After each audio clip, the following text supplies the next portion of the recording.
I just want to let y'all know that I would have failed my church if that lady had called and I was answering the phone and she asked about the formula. I would have failed my church because it wouldn't have been on the church. It would have been on me. I'd have been like, where you at and what kind of formula the baby need? I'll be there within the hour, period. And so they wouldn't have been able to talk good or bad about my church because me as a person, sweetheart, I'd have been like, where are you? What kind of formula the baby needs?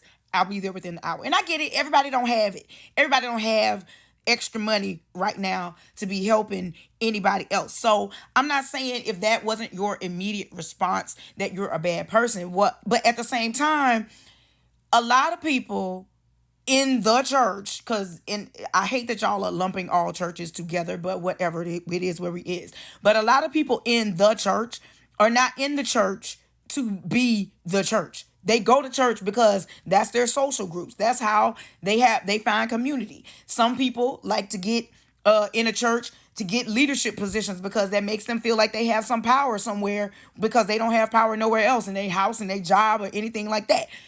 Different people. Look, the church is not a museum for saints. The church is a hospital for sinners, sweetheart, okay? Even the people working the desk, even the people answering the phones. So I'm not trying to excuse these people just because I'm involved in church behind the scenes, but I do know that there are churches out there who have organizational protocols that they have to follow because they have gotten scammed. They have gotten schemed. And not just from outside people, from people inside the church. So there's a whole like laundry list of protocols that some of these people have to go through in order to get money to help people or in order to give.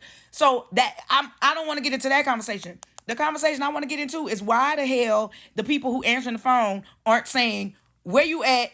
What kind of formula the baby need? I'll be there within the hour. Because that's what I would have done. Okay? That's what I would have done. And I wouldn't, I know formula is expensive.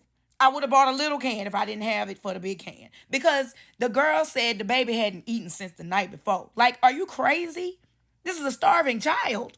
And you can't help. And then if I didn't have it, I would call somebody and ask them for it. The church ain't got nothing to do with this. It has to do with the people who are in the church, sweetheart. And that's what a lot of y'all need to realize and understand. And another thing before I get out of here, because like I said, I didn't even want to talk about this bullshit. But let me blow your mind right quick, okay? Go to your Bible, okay? Go to your Bible and open up Matthew and look for that passage about Jesus talking to the Canaanite woman. The one that asked him to heal her daughter, and he said it is not right to give the children's bread to the dogs because she was a Canaanite and he was here to save the lost sheep of Israel. So you're not like me, so I'm not gonna help you. And then she pled her case and he said, you know what? Your faith has made this so. Go and your daughter will be healed. Even Jesus asked a question or two before he gave people his gifts, okay? So y'all being mad at people asking questions or whatever, that's not the right thing to be mad at, sweetheart. That's not the right thing to be mad at. What you need to be mad at are the people who didn't ask the proper questions. And the proper questions are, where are you? What kind of formula? Those were the only two questions that needed to be asked to that girl. And if you are working at a church, at an organization, calling yourself a Christian and working for a Christian organization, and that's not the first thing you think of, you need to examine your heart, sweetheart. Because the church ain't gonna get you in. The church ain't gonna get you in, baby. It's gonna be you and your deeds and your words and what you have done on this planet that's gonna make him say, well done, or depart from me. So y'all need to get it together. Y'all need to get it together, and you need to get your own spirit and your soul together. Forget the church. It's you. The people who answer the phone, it's you. And so what we should take from this social experiment is that these people that be going to these churches that be acting all Christian and holy, you need to watch them. It ain't the church, Bookie. It's the people in the church. The church is a hospital for sinners, not a museum for saints. And y'all need to start working on your soul's health because we all gonna be in hell in a minute if this shit keeps up. Get where you at, what kind of formula the baby need, I'll be there within the hour. Period. That would solve a whole lot of this. Y'all need to stop lumping all these churches together too. Because what's crazy about this whole situation, I promise I'm almost done.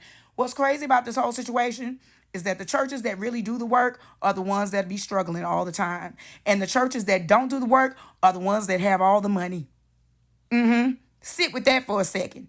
Sit with the fact that these mega churches that are not doing the work have all the resources, whereas the smaller churches who are breaking their backs to do the work are always struggling, are always trying to figure it out. And I bet money the smaller churches she called were the ones who were willing and able to get that baby a can of formula.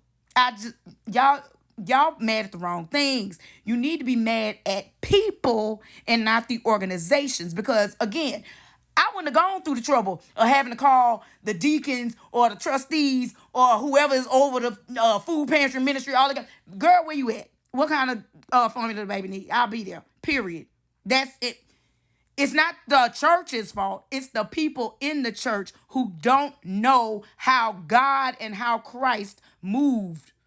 And y'all are the ones messing up the church. Okay, good day.